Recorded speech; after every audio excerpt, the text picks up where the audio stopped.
Hi hello ನಮಸ್ಕಾರ ಸ್ನೇಹಿತರೆ, ನನ್ನ ಅತ್ರಿ ಬ್ಲಾಗ್ಸಿನ ಕನ್ನಡ ಚಾನಲ್ಗೆ ನಿಮ್ಮೆಲ್ಲರಿಗೂ ಸುಸ್ವಾಗತ. ನಾನಿವತ್ತು ಪ್ರೇರಣಾ ಮೋಟರ್ಸ್ ಟಾಟಾ ಶೋರೂಮ್ಗೆ ಬಂದಿದ್ದೀನಿ, ಲಾಲ್ಬಾಗ್ ಮೇನ್ ರೋಡಲ್ಲಿ ಇರೋವಂಥದ್ದು. ಸೊ ಈ ಶೋರೂಮ್ಗೆ ಯಾಕೆ ಬಂದಿದ್ದೀನಿ ಅಂತಂದರೆ, ಆಬ್ವಿಯಸ್ಲಿ ನಿಮ್ಮ ಮುಂದೆ ಇರೋವಂತಹ ಈ ಕಾರ್ನ ರಿವ್ಯೂ ಮಾಡೋಕ್ಕಾಗಲ್ಲ. ಬಟ್ ಇನ್ಸ್ಟೆಡ್ ನನ್ನ ಚಾನಲಲ್ಲಿ ಯಾವತ್ತೂ ರಿವ್ಯೂ ಮಾಡದಿರೋವಂತಹ ಈ ಕಾರ್ ಸ್ನೇಹಿತರೆ. ಸೊ ಎಸ್ ಗೈಸ್, ಇದಕ್ಕಿಂತ ಮುಂಚೆ ನಾನು ಟಿಯಾಗೋ CNG ಮಾಡಿದ್ದೆ ನನ್ನ ಚಾನಲ್ಸ್ ಇನಿಷಿಯಲಿ ಸ್ಟಾರ್ಟ್ ಮಾಡಿದಾಗ. ಬಟ್ ಇವಾಗ ಒಂದು ಟಿಯಾಗೋ EVನ ರಿವ್ಯೂ ಮಾಡ್ತಾಯಿದ್ದೀನಿ. ಟಿಲ್ ನಾವು ನನ್ನ ಚಾನಲಲ್ಲಿ EVನ ನಾನು ರಿವ್ಯೂ ಮಾಡೇ ಇರಲಿಲ್ಲ, ಯಾವುದೇ ಥರದ EV ಕಾರು. ಸೊ ಟಾಟಾದೇ ಅಂತಲ್ಲ, ಯಾವುದೇ ಥರದ EV ಕಾರ್ಗಳನ್ನ ನಾನು ರಿವ್ಯೂ ಮಾಡಿಲ್ಲ. ಸೊ ಹಾಗಾಗಿನೇ ಇವತ್ತು EV ಕಾರ್ನ ರಿವ್ಯೂ ಮಾಡೋಣ ಅಂತ ಟಾಟಾ ಶೋರೂಮ್ಗೆ ಬಂದಿದ್ದೀನಿ. ಸೊ ಸದ್ಯಕ್ಕೆ Tata Tiago EV is the most affordable 5 seater car ಅಂತ ಅನ್ಬೋದು ಸ್ನೇಹಿತರೆ. ಸೊ ಮೋಸ್ಟ್ ಅಫೋರ್ಡಬಲ್ ಕಾರ್ ಅಂತ ಅನ್ನೋಕ್ಕಾಗಲ್ಲ, ಬಿಕಾಸ್ ಇದಕ್ಕಿಂತ ಮುಂಚೆ ರೀಸೆಂಟ್ಲಿ MG ಕಾಮೆಟ್ ಲಾಂಚ್ ಆಗಿದ್ದು ಗೊತ್ತೇ ಇದೆ. So that's the most affordable car. ಇವಾಗ 7.5 ಲಕ್ಷ ಏನೋ ಇದೆ ಅದು ಸ್ಟಾರ್ಟಿಂಗ್ ಪ್ರೈಸ್ ರೇಂಜು. ಸೊ ಇದು ಬಂದು ನಿಮಗೆ 8.69 ಲ್ಯಾಕ್ಸಿಂದ 12.03 ಲ್ಯಾಕ್ಸ್ವರೆಗೂ ಆಗುತ್ತೆ ಸ್ನೇಹಿತರೆ. ಇದೆಲ್ಲ ನಾನು ಮಾತಾಡ್ತಾ ಇರೋದು ಎಕ್ಸ್ ಶೋರೂಮ್ ಪ್ರೈಸಿಂಗು. ನಿಮ್ಮ ಮುಂದೆ ಇರುವಂತಹ ಕಲರ್ ಬಂದು ಈ ಕಾರ್ದು ಸಿಗ್ನೇಚರ್ ಸೀಲ್ ಬ್ಲೂ ಅಂತ. ಟೋಟಲಾಗಿ 5 ಕಲರ್ ಆಪ್ಷನ್ ಬರುತ್ತೆ ಸ್ನೇಹಿತರೆ. ಸೊ ಟ್ರಿಮ್ ವೇರಿಯಂಟ್ಸ್ ನೋಡೋದಾದರೆ XE, XT plus, XZ plus ಮತ್ತು XZ ಪ್ಲಸ್ ಲಕ್ಸ್ ಅಂತ ಬರುತ್ತೆ ನಿಮಗೆ. So total 4 variant. ಇದು ಬಂದು top of the line variant, ಮತ್ತು ಇದು ಬಂದು 24 ಕಿಲೋವಾಟ್ ಬ್ಯಾಟ್ರಿ ಪವರ್ ಪ್ಯಾಕ್ ಇರೋವಂಥ ವೇರಿಯಂಟ್ ಇದು. ಸೊ ಡೈರೆಕ್ಟಾಗಿ ಈ ಕಾರ್ದು ಫ್ರಂಟ್ ಪ್ರೊಫೈಲಿನ ಸ್ಟಾರ್ಟ್ ಮಾಡೋಣ ಸ್ನೇಹಿತರೆ. ಸೊ ನಾರ್ಮಲ್ ಐಸ್ ಕಾರ್ ಏನು ಟಿಯಾಗೋ ಬರುತ್ತೆ ಅಥವಾ CNG ಏನು ಬರುತ್ತೆ, ಸೇಮ್ ಅದೇ ಥರನೇ ಡಿಸೈನ್ ಆಸ್ಪೆಕ್ಟ್ಸ್ ಇರ್ಬೋದು, ಡೈಮೆನ್ಷನ್ಸ್ ಇರ್ಬೋದು, ಸೇಮ್ ಬರುತ್ತೆ ನಿಮಗೆ. ಸೊ ಮುಂದುಗಡೆ ನೋಡ್ಬೋದು ನಿಮಗೆ ಒಂದು ಪ್ರೊಜೆಕ್ಟರ್ ಹೆಡ್ಲ್ಯಾಂಪ್ ಕೊಟ್ಟಿದ್ದಾರೆ ಲೋ ಬೀಮ್ಗೆ. ಇದು ಬಂದು ಹೈ ಬೀಮ್ಗೆ ರಿಫ್ಲೆಕ್ಟರ್ ಕೊಟ್ಟಿದ್ದಾರೆ. ಸೊ ಮಧ್ಯದಲ್ಲಿ ಗ್ರಿಲ್ ನೋಡ್ಬೋದು, ಫುಲ್ಲಿ ಕ್ಲೋಸ್ಡ್ ಇದೆ ಬಿಕಾಸ್ EV ಇದು. ಸೊ ಕಾರ್ ಬ್ರೀತ್ ಮಾಡೋ ಅವಶ್ಯಕತೆ ಇಲ್ಲ. ನೋಡ್ಬೋದು ಒಂದು ಟ್ರೈ ಪ್ಯಾಟ್ರನ್ ಕೊಟ್ಟಿರೋವಂಥದ್ದು. ಮಧ್ಯದಲ್ಲಿ ಒಂದು ಟಾಟಾ ಲೋಗೋ ಕೊಟ್ಟಿದ್ದಾರೆ. ಸೊ ಇಲ್ಲಿ ನೋಡ್ಬೋದು .EV ಅನ್ನೋದು ಕೊಟ್ಟಿದ್ದಾರೆ ಬ್ಲೂ ಕಲರಲ್ಲಿ. ಸೊ EV ಆಗಿರೋದ್ರಿಂದ ಒಂದು ಬ್ಲೂ ಕಾನ್ಸೆಪ್ಟ್ ತೊಗೊಂಬಂದಿರೋವಂಥದ್ದು ನೋಡ್ಬೋದು ನೀವು. ಸೊ ಬೇರೆ ಐಸ್ ಕಾರಲ್ಲಿ ನೀವು ಟಿಯಾಗೋಲಿ ಒಂದು ಹ್ಯುಮ್ಯಾನಿಟಿ ಲೈನ್ ಏನಿದೆ, ಸೊ ಇದನ್ನ ನೀವು ಕ್ರೋಮ್ ಸ್ಟ್ರಿಪ್ಪಲ್ಲಿ ನೋಡ್ತೀರಾ. ಬಟ್ ಇದರಲ್ಲಿ ಬ್ಲೂ ಕಲರಲ್ಲಿ ಕೊಟ್ಟಿದ್ದಾರೆ, ನೋಡ್ಬೋದು ಅದನ್ನ ನೀವು. ಸೊ ಒಂಥರ EV ಸ್ಪೆಸಿಫಿಕ್ ಅನ್ನೋಕ್ಕೆ ಸೊ ಈ ಥರದ್ದೊಂದು ಚೇಂಜಸ್ ಮಾಡಿರೋವಂಥದ್ದು. ಕೆಳಗಡೆ ಫಾಗ್ ಲ್ಯಾಂಪ್ ಕೊಟ್ಟಿರೋವಂಥದ್ದು ನೋಡ್ಬೋದು, ಹ್ಯಾಲೋಜನ್ನು. ಇದು ಬಂದು LED DRL ಕಾರ್ದು. ಸೊ ಇಲ್ಲೂ ಕೂಡ ಬಂಪರಲ್ಲಿ ನೋಡ್ಬೋದು ಒಂದು ಟ್ರೈ ಪ್ಯಾಟ್ರನ್ ಕೊಟ್ಟಿರೋವಂಥದ್ದು. ಈವನ್ ಕೆಳಗಡೆ ಒಂದು ಅಗ್ರೆಸಿವ್ ಕಟ್ ಸಹ ಕೊಟ್ಟಿರೋವಂಥದ್ದು ನೋಡ್ಬೋದು ಸ್ನೇಹಿತರೆ ಬಂಪರಲ್ಲಿ. ಸೊ ಫ್ರಂಟಿಂದ ಒಂದು ಸೇಮ್ ಐಸ್ ಕಾರ್ಡ್ ಟಿಯಾಗೋ ಏನಿದೆ ಸೇಮ್ ಅದೇ ಥರನೇ ಕಾಣುವಂಥದ್ದು. ಸೊ ಫ್ರಂಟ್ ಟೋಯಿಂಗ್ ಹುಕ್ ಬಂದು ಕಾರ್ದು ಇಲ್ಲಿದೆ, ನೋಡ್ಬೋದು ಅದನ್ನ ನೀವು, ಫ್ರಂಟ್ ಟೋಯಿಂಗ್ ಹುಕ್ಕು. ಸೊ ಈ ಕಾರಿನ ಡೈಮೆನ್ಷನ್ಸ್ ನೋಡೋದಾದರೆ 3.7 ಮೀಟರ್ಸ್ ಲೆಂತ್ ಇದೆ, 1.6 ಮೀಟರ್ಸ್ ಬಿಡ್ತಿದೆ, 1.5 ಮೀಟರ್ಸ್ ಹೈಟ್ ಇದೆ, ವೀಲ್ ಬೇಸು 2.4 ಮೀಟರ್ಸ್ ಇದೆ ಸ್ನೇಹಿತರೆ. ಈ ಕಾರಿನ ಟರ್ನಿಂಗ್ ರೇಡಿಯಸ್ ಬಂದು 5.1 ಮೀಟರ್ಸ್ ಇದೆ. ಮತ್ತು ಈ ಕಾರಿನ ವೆಯ್ಟ್ ಬಂದು ದಟ್ಸ್ ದ ಮೋಸ್ಟ್ ಇಂಪಾರ್ಟೆಂಟ್ ಸ್ನೇಹಿತರೆ, ಬಿಕಾಸ್ ಐಸ್ ಕಾರ್ಗಿನ EV ಕಾರ್ ತುಂಬ ಹೆವಿ ಇದೆ, 1155 kg ಸ್ನೇಹಿತರೆ. ಬ್ಯಾಟ್ರಿ ಪ್ಯಾಕೇನೆ ಆಲ್ಮೋಸ್ಟ್ 220 kg ತೊಗೊಳತ್ತೆ ಈ ಕಾರಲ್ಲಿ. ಸೊ ದಟ್ಸ್ ಟೂ ಹೆವಿ ಅಂತಲೇ ಅನ್ಬೋದು. ನೋಡ್ಬೋದು ಫೆಂಡರಲ್ಲಿ .EV ಅಂತ ಕೊಟ್ಟಿರೋವಂಥದ್ದು. ಸೊ ಐಸ್ ಪವರ್ಡ್ ಕಾರಲ್ಲಿ ನಿಮಗೆ ಅಲಾಯ್ ವೀಲ್ಸ್ ಬರ್ತಾಯಿತ್ತು. ಸೊ ಇದರಲ್ಲಿ ಒಂಥರ ಹೈಪರ್ ವೀಲ್ ಅಂತ ಕೊಟ್ಟಿದ್ದಾರೆ, ನೋಡ್ಬೋದು. ಸೊ ಬೇಸಿಕ್ಲಿ ಇದು EV ಸ್ಪೆಸಿಫಿಕ್ ವೀಲ್ಸ್ ಸ್ನೇಹಿತರೆ, ನೋಡ್ಬೋದು. ಫ್ರಂಟ್ಗೆ ಡಿಸ್ಕ್ ಬ್ರೇಕ್ ಕೊಟ್ಟಿದ್ದಾರೆ, ನೋಡ್ಬೋದು ಅದನ್ನ ನೀವು. ಹಿಂದ್ಗಡೆಗೆ ಡ್ರಮ್ ಬ್ರೇಕ್ ಬರುತ್ತೆ ಸ್ನೇಹಿತರೆ. ಸೊ ಟೈರ್ ಸೆಕ್ಷನ್ ನೋಡೋದಾದರೆ ಓಕೆ, ನೋಡ್ಬೋದು ಸ್ನೇಹಿತರೆ, ಇಲ್ಲಿದೆ 175/65 R14 ಇಂಚ್ ಕೊಟ್ಟಿದ್ದಾರೆ. So Apollo tyres. ಇದು ಕಾರಿನ ಸಸ್ಪೆನ್ಷನ್ ಸ್ನೇಹಿತರೆ. ಸಸ್ಪೆನ್ಷನ್ ಕೂಡ ತುಂಬ ಸಾಫ್ಟ್ವೇರ್ ಸೈಡು ಇಲ್ಲ ಅಥವಾ ತುಂಬ ಒಂಥರ ಸ್ಟಿಫ್ ಅಂತಲೂ ಇಲ್ಲ. ಸೊ ಹಂಗೆ ತೊಗೊಂಡಾಗ ನಿಮಗೆ ಒಂಥರ ಬೌನ್ಸಿ ಎಫೆಕ್ಟ್ ಕೂಡ ತುಂಬ ಕಮ್ಮಿ ಇರುತ್ತೆ ಸ್ನೇಹಿತರೆ. ಸೊ ಬೌನ್ಸಿ ಎಫೆಕ್ಟ್ ನಿಮಗೆ ಕಮ್ಮಿ ಇತ್ತು ಅಂತಂದಾಗ ಸ್ಟೆಬಿಲಿಟಿ ಕೂಡ ತುಂಬ ಚೆನ್ನಾಗಿರುತ್ತೆ ಗಾಡೀಲಿ. ಸೊ ಆರಾಮಾಗಿ 85-90ಲಿ ನೀವು ಒಂದೊಳ್ಳೆ ಸ್ಟೆಬಿಲಿಟಿ ಇಟ್ಕೊಂಡು ಹೈವೇಲ್ ಸಹ ಕ್ರೂಸ್ ಮಾಡ್ಬೋದು ನೀವು. ಸೊ ಸಸ್ಪೆನ್ಷನ್ ಸೆಟಪ್ ತುಂಬ ಚೆನ್ನಾಗಿದೆ ಅಂತಲೇ ಹೇಳ್ಬೋದು. ಸೊ ಮಿರರ್ಸ್ಗೆ ಬಂದರೆ ನೋಡ್ಬೋದು ಬ್ಲ್ಯಾಕ್ ಆ್ಯಂಡ್ ಔಟ್ ಮಾಡಿರೋವಂಥದ್ದು. ಇಂಡಿಕೇಟರ್ ಸಹ ಇದರಲ್ಲೇ ಕೊಟ್ಟಿದ್ದಾರೆ. ಸೊ ಎಲೆಕ್ಟ್ರಿಕಲಿ ಅಡ್ಜಸ್ಟಬಲ್ ಮತ್ತು ಫೋಲ್ಡಬಲ್ ಫಂಕ್ಷನ್ ಎರಡೂ ಇದೆ ಇದಕ್ಕೆ. ಸೊ ಡೋರ್ ಹ್ಯಾಂಡಲ್ ಬಂದು ನಿಮಗೆ ಇಲ್ಲೂ ಸಹ ಒಂದು ಬ್ಲ್ಯಾಕ್ ಟ್ರೀಟ್ಮೆಂಟ್ ಕೊಟ್ಟಿರೋವಂಥದ್ದು ನೋಡ್ಬೋದು ನೀವು. ಕೀ ಹೋಲ್ ಸಹ ಕೊಟ್ಟಿದ್ದಾರೆ ಮ್ಯಾನ್ಯುವಲಿ ಇನ್ನಾಗಕ್ಕೆ. ರಿಕ್ವೆಸ್ಟ್ ಸೆನ್ಸರ್ ಕೊಟ್ಟಿದ್ದಾರೆ.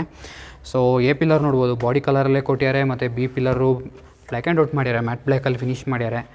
ಅದು ಬಂದು ಕಾರಿನ ಆ್ಯಂಟೇನಾ, ಸೊ ಒಂದು ನಾರ್ಮಲ್ ಆ್ಯಂಟೇನಾ ಕೊಟ್ಟಿರೋವಂಥದ್ದು ನೋಡ್ಬೋದು. ಈವನ್ ಇದು ಟಾಪ್ ಎಂಡ್ ವೇರಿಯಂಟ್ ಆಗಿರೋದ್ರಿಂದ ಡ್ಯುಯಲ್ ಟೋನ್ ಅಪಿಯರೆನ್ಸ್ ಕೊಟ್ಟಿದ್ದಾರೆ ಸ್ನೇಹಿತರೆ. ಸೊ ರೂಫ್ ಬಂದು ಬ್ಲ್ಯಾಕ್ ಆ್ಯಂಡ್ ಔಟ್ ಮಾಡಿದ್ದಾರೆ. ಸೊ ಹಿಂದ್ಗಡೆಗೆ ಬಂದು ಡ್ರಮ್ ಬ್ರೇಕ್ ಬರುತ್ತೆ ಸ್ನೇಹಿತರೆ, ನಾನು ಆವಾಗಲೇ ಹೇಳ್ದಂಗೆ. So this is the rear profile of the car ಸ್ನೇಹಿತರೆ. ನೋಡ್ಬೋದು ಟಿಯಾಗೋ EV ಅನ್ನೋದನ್ನ ಎವಿಡೆಂಟಾಗಿ ಕಾಣೋ ಥರ ದೊಡ್ಡದಾಗಿ ಕೊಟ್ಟಿದ್ದಾರೆ. ಸೊ ಮೇಲ್ಗಡೆ ಒಂದು ಟಾಟಾ ಲೋಗೋ ಕೊಟ್ಟಿದ್ದಾರೆ, ವೈಪರ್ ಬರುತ್ತೆ, ಡಿಫಾಗರ್ ಕೊಟ್ಟಿದ್ದಾರೆ, ಹೈ ಮೌಂಟೆಡ್ ಸ್ಟಾಪ್ ಲ್ಯಾಂಪ್ ಇದೆ, ಮತ್ತು ಇಲ್ಲ ನೋಡ್ಬೋದು ಸ್ಪಾಯ್ಲರ್ ಒಂದು ಅಟ್ಯಾಚ್ಡಾಗಿ ಒಂದು ಡಿಸೈನ್ ಎಲಿಮೆಂಟ್ ಕೊಟ್ಟಿದ್ದಾರೆ, ನೋಡ್ಬೋದು ಅದನ್ನ ನೀವು. ಇದು ಬಂದು ಕಾರಿನ ಟೈಲೈಟ್ ಸ್ನೇಹಿತರೆ, ನೋಡ್ಬೋದು ಒಂಥರ ಹನಿಕುಂಬ್ ಪ್ಯಾಟರ್ನ್ ಎಲ್ಲ ಕೊಟ್ಟಿರೋಂಥದ್ದು ಡಿಸೈನ್ಗೆ. ಸೊ ಇದು ಬಂದು ಹ್ಯಾಲೋಜನ್ ಕೊಟ್ಟಿರೋಂಥದ್ದು. ಸೊ ಇದು ಬಂದು ಇಂಡಿಕೇಟರು. ಇದು ಬಂದು ರಿವರ್ಸ್ ಲ್ಯಾಂಪ್ ಸ್ನೇಹಿತರೆ. ಬಟ್ ಈ ಕಾರಲ್ಲಿ ಕಾಸ್ಟ್ ಕಟ್ಟಿಂಗ್ ಮಾಡಿರೋದು ಹೆಂಗಿದೆ ಅಂತಂದರೆ, ರಿವರ್ಸ್ ಲ್ಯಾಂಪ್ ಈ ಕಡೆ ಇದೆ, ಬಟ್ ಈ ಸೈಡ್ ಕೊಟ್ಟಿಲ್ಲ. ನೋಡ್ಬೋದು ಕಂಪ್ಲೀಟ್ ಒಂಥರ ಎಂಟಿ ಇದೆ. ಸೊ ಕಾಸ್ಟ್ ಕಟ್ಟಿಂಗ್ ಮಾಡ್ಯಾರೆ ಟಾಟಾನವ್ರು ಇಲ್ಲಿ. ಸೊ ಇದು ಬಂದು ರಿವರ್ಸ್ ಕ್ಯಾಮ್ರಾ, ಇದು ಬಂದು ಬೂಟ್ ಓಪನ್ ಮಾಡೋಕೆ ಕೊಟ್ಟಿರೋಂಥ ರಿಕ್ವೆಸ್ಟ್ ಸೆನ್ಸರ್ ಮತ್ತು ಬಟನ್ನು. ಇವನ್ ಹಿಂದ್ಗಡೆ ಬಂಪರ್ ಸಹ ಬಾಡಿ ಕಲರಲ್ಲೇ ಫಿನಿಷ್ ಮಾಡಿರೋವಂಥದ್ದು ನೋಡ್ಬೋದು ನೀವು. So vocal for local sticker ಸಹ ನೋಡ್ಬೋದು ನೀವು. ಸೊ ಚಾರ್ಜಿಂಗಿಗೆ ಇಲ್ಲಿ ಕೊಟ್ಟಿದ್ದಾರೆ ಓಪ್ನಿಂಗು. ಸೊ ಇಲ್ಲಿ ಪ್ಲಗ್ ಮಾಡಬೇಕು ನೀವು ನಿಮ್ಮ ಚಾರ್ಜರ್ನ. ಸೊ ಈ ಕಾರಿನ ಒಂದು ಚಾರ್ಜಿಂಗ್ ಟೈಮ್ ಅಥವಾ ಒಂದು ಚಾರ್ಜಿಂಗ್ ಆಪ್ಷನ್ಸ್ ನೋಡೋದಾದರೆ ಸ್ನೇಹಿತರೆ, ಸೊ ಮೀಡಿಯಮ್ ಇದಕ್ಕೆ ನಿಮಗೆ 3.3 kW ಇದೆ, ಮತ್ತು ಲಾಂಗ್ ರೇಂಜ್ಗೆ 7.2 kW ಇದೆ ಸ್ನೇಹಿತರೆ. 3.3 kW ನಿಮಗೆ ಸುಮಾರು ಒಂದು 7 ಅವರ್ ತೊಗೊಳತ್ತೆ ಮೀಡಿಯಮ್ ರೇಂಜು. ಲಾಂಗ್ ರೇಂಜ್ ತೊಗೊಂಡ್ರೆ ನಿಮಗೆ ಸುಮಾರು 9 ಅವರ್ ಹಿಡಿಯುತ್ತೆ. ಅದೇ ನಿಮಗೆ 7.2 kW AC ಫಾಸ್ಟ್ ಚಾರ್ಜಿಂಗ್ ತೊಗೊಂಡ್ರೆ ಸುಮಾರಾಗೆ 2.5 ಗಂಟೆ ತೊಗೊಳತ್ತೆ ಮೀಡಿಯಮ್ ರೇಂಜ್ಗೆ. ಲಾಂಗ್ ರೇಂಜ್ಗೆ ಸುಮಾರಾಗಿ ಒಂದು 3.5 ಗಂಟೆ ತೊಗೊಳುತ್ತೆ. ಅದೇ ನಿಮಗೆ 25 kW DC ಫಾಸ್ಟ್ ಚಾರ್ಜಿಂಗ್ ತೊಗೊಂಡ್ರೆ ಸ್ನೇಹಿತರೆ, ಎರಡು ಕೂಡ ಐಡಿಯಲಿ ಆಲ್ಮೋಸ್ಟ್ 1 hour ತೊಗೊಳುತ್ತೆ ಸ್ನೇಹಿತರೆ. ಸೊ 1 hour ಒಳಗೆ ಕಾರ್ ಕಂಪ್ಲೀಟ್ಲಿ ಜ್ಯೂಸ್ ಅಪ್ ಆಗಿಬಿಡುತ್ತೆ. ಸೊ ನೋಡ್ಬೋದು ಸ್ನೇಹಿತರೆ. So this the side profile of the car. So wiper ನೋಡ್ಬೋದು, ಸಿಂಗಲ್ ಬ್ಲೇಡ್ ವೈಪರ್ ಕೊಟ್ಟಿದ್ದಾರೆ. ಸೊ ಇಲ್ಲಿ ಸೆನ್ಸರ್ ಕೊಟ್ಟಿರೋದು ಕಾಣುತ್ತೆ ಅಂತ ಅನ್ಕೋತೀನಿ ಸ್ನೇಹಿತರೆ. ಸೊ ರೇಂಜ್ ಸೆನ್ಸಿಂಗ್ ವೈಪರ್ ಎಲ್ಲ ಕೊಟ್ಟಿದ್ದಾರೆ ಇದಕ್ಕೆ, ಮತ್ತು ಆಟೋ ಹೆಡ್ ಲ್ಯಾಂಪ್ ಫಂಕ್ಷನ್ ಸಹ ಕೊಟ್ಟಿದ್ದಾರೆ ಇದರಲ್ಲಿ. So exterior wise so it's and Tiago ICE powered car ಏನಿತ್ತು ಸೇಮ್ ಅದೇ ಥರನೇ ಅನಿಸುತ್ತೆ ನಿಮಗೆ. ಸೊ ಎಕ್ಸ್ಟೀರಿಯರ್ ಡಿಸೈನ್ ವೈಸ್ ನಿಮ್ಗೇನು ಅನಿಸ್ತು ಅಂತ ನನ್ನ ಕಮೆಂಟ್ ಸೆಕ್ಷನಲ್ಲಿ ತಿಳಿಸಿ ಸ್ನೇಹಿತರೆ. ನೆಕ್ಸ್ಟು ಈ ಕಾರಿಂದು ಬೂಟ್ ಕತೆ ನೋಡೋಣ ಸ್ನೇಹಿತರೆ. ಬೂಟ್ ಓಪನ್ ಮಾಡೋಕ್ಕೆ ಇಲ್ಲಿ ಬಟನ್ ಕೊಟ್ಟಿದ್ದಾರೆ ಅಂತ ಹೇಳಿದ್ದೆ. ಸೊ ನೋಡ್ಬೋದು. ಸೊ ಓಪನ್ ಆಗುತ್ತೆ, ಅದನ್ನ ಎತ್ತಬೇಕು ನೀವೇ. ಓಚ್. ಸೊ ಬೂಟ್ ನೋಡ್ಬೋದು ಸ್ನೇಹಿತರೆ, 240 ಲೀಟ್ರ್ ಬೂಟ್ ಇದು. ಸೊ ಇದು ಬಂದು ಚಾರ್ಜಿಂಗ್ ಕೇಬಲು. ಸೊ ನೋಡ್ಬೋದು 7.2 kW ಚಾರ್ಜರ್ ಇದು. ನೀವು ಕಾರ್ ತೊಗೊಂಡಾಗ ಕಾರ್ ಜೊತೆಗೇ 3.3 kW ಚಾರ್ಜರ್ ಸಹ ಕೊಡ್ತಾರೆ. ಬಟ್ ನನ್ನ ಕೇಳಿದ್ರೆ ಇನ್ನೂ ಒಂದು 50,000-55,000 ಸಾವಿರ ಎಕ್ಸ್ಟ್ರಾ ಸ್ಪೆಂಡ್ ಮಾಡಿ 7.2 kW AC ಫಾಸ್ಟ್ ಚಾರ್ಜರ್ ಸಹ ಬೈ ಮಾಡಿ. ಸೊ ದಟ್ ಕಾರ್ ಚಾರ್ಜ್ ಆಗಲಿ ಅಂತ ಕಾಯ್ಕೊಂಡು ಕೂತ್ಕೊಳ್ಳೋ ಅವಶ್ಯಕತೆ ಇರಲ್ಲ ನಿಮಗೆ. ಬಟ್ ನಿಮಗೆ ಬಜೆಟ್ ತುಂಬ ಟೈಟ್ ಇದೆ ಅಂತಂದರೆ ಇಟ್ಸ್ ಓಕೆ. ಬಟ್ ಒಂದು 50,000 ಸ್ಟ್ರೆಚ್ ಮಾಡ್ಬೋದು ಅಂತಂದರೆ ಬೈ ಮಾಡಿ ಸ್ನೇಹಿತರೆ. ಸೊ ದಟ್ ನಿಮಗೆ ಟೈಮ್ ಸಹ ಸೇವ್ ಆಗುತ್ತೆ. ಸೊ ಕಾರಲ್ಲಿ ಸ್ಪೇರ್ ವೀಲ್ ಬರಲ್ಲ ಸ್ನೇಹಿತರೆ. ಸೊ ಇದು ಬಂದು ಮೆಡಿಕಲ್ ಕಿಟ್ಟು ನೋಡ್ಬೋದು. ಸೊ ಒಂದು ಫ್ಯಾಮಿಲಿಗೆ ಡೀಸೆಂಟ್ ಸೈಜ್ ಬೂಟ್ ಅಂತ ಹೇಳ್ಬೋದು. ಸೊ ಒಂದು ನಾರ್ಮಲ್ ಲಗೇಜ್ನ ಕ್ಯಾರಿ ಮಾಡ್ಬೋದು ನೀವು. ಸೊ ರಿಯರ್ ಪಾರ್ಸಲ್ ಟ್ರೇ ಸಹ ಕೊಟ್ಟಿದ್ದಾರೆ. ಸೊ ಹಿಂದ್ಗಡೆ ಬೂಟ್ ಲ್ಯಾಂಪ್ ಥರದ್ದು ಏನೂ ಕೊಟ್ಟಿಲ್ಲ ನಿಮಗೆ. ಬಟ್ ಇಲ್ಲಿ ಹುಕ್ ಕೊಟ್ಟಿದ್ದಾರೆ ಸ್ನೇಹಿತರೆ, ನೋಡ್ಬೋದು 3 kgs ಆಫ್ ಲೋಡ್ ತೊಗೊಳ್ಳೋಂಥ ಹುಕ್ಕಿದು. ಇವನ್ ಈ ಸೈಡ್ ಸಹ ಕೊಟ್ಟಿದ್ದಾರೆ ಅದೇ same hook. So that's a good thing. So ಇಲ್ಲಿ ಬೂಟ್ನ ಕ್ಲೋಸ್ ಮಾಡೋಕ್ಕೆ ಇಲ್ಲಿ ಒಂದು ಹ್ಯಾಂಡಲ್ ಕೊಟ್ಟಿದ್ದಾರೆ. ನೆಕ್ಸ್ಟು ಈ ಕಾರಿನ ಇಂಟೀರಿಯರ್ಸ್ ನೋಡೋಣ ಸ್ನೇಹಿತರೆ. ಸೊ ನೋಡ್ಬೋದು ಸ್ನೇಹಿತರೆ, ಡೋರ್ ಆ್ಯಕ್ಚುಲಿ ಎಷ್ಟು ವೈಡಾಗಿ ಓಪನ್ ಆಗುತ್ತೆ ಅಂತ ಅನ್ನೋದು. ಸೊ ಒಳಗೋಗಿ ಆರಾಮಾಗಿ ಕೂತ್ಕೊಳ್ಳೋಷ್ಟು ಸ್ಪೇಸ್ ಸಿಗುತ್ತೆ ನಿಮಗೆ. ಸೊ ಡುವೆಲ್ ಟೋನ್ ಅಪಿಯರೆನ್ಸ್ ಕೊಟ್ಟಿರೋವಂಥದ್ದು. ಸೊ ಟ್ವಿಟರ್ ಇದು. ಇನ್ನರ್ ಕ್ರೋಮ್ ಡೋರ್ ಹ್ಯಾಂಡಲ್ ಕೊಟ್ಟಿದ್ದಾರೆ, ನೋಡ್ಬೋದು. Power window control. ಸೊ ಇಲ್ಲೆಲ್ಲ ಸ್ವಲ್ಪ ಹಾರ್ಡ್ ಪ್ಲಾಸ್ಟಿಕಲ್ಲಿ ಫಿನಿಷ್ ಮಾಡ್ಯಾರೆ. ಇದು ಬಂದು ಸ್ಪೀಕರ್ ಪ್ಲೇಸ್ಮೆಂಟು. ಸೊ ಬಾಟಲ್ ಇಟ್ಕೊಳ್ಳೋಕೆ ಸ್ಪೇಸ್ ಕೊಟ್ಟಿದ್ದಾರೆ, ನೋಡ್ಬೋದು ನೀವು. 1/2 ಲೀಟರ್ ಬಾಟಲ್ ಆರಾಮಾಗಿ ಇಟ್ಕೋಬೋದು. ಸೊ ಇದು ಬಂದು ಚೈಲ್ಡ್ ಸೇಫ್ಟಿ ಲಾಕ್ ಸ್ನೇಹಿತರೆ, ನೋಡ್ಬೋದು child safety lock. So top end variant ಆಗಿರೋದ್ರಿಂದ ಈ ಕಾರಲ್ಲಿ ಲೆದರ್ ಸೀಟ್ಸ್ ಬರುತ್ತೆ ಸ್ನೇಹಿತರೆ. ಬಟ್ ವೈಟ್ ಸೀಟ್ಸ್ ಆಗಿರೋದ್ರಿಂದ ಸ್ವಲ್ಪ ಬೇಗ ಕೊಳೆ ಆಗುತ್ತೆ, ಅದೊಂದು ಇಶ್ಯೂ. ಸೊ ನೋಡ್ಬೋದು ಈ ಕಾರಲ್ಲಿ ಫಿಕ್ಸ್ಡ್ ಹೆಡ್ ರೆಸ್ಟ್ ಬರುತ್ತೆ.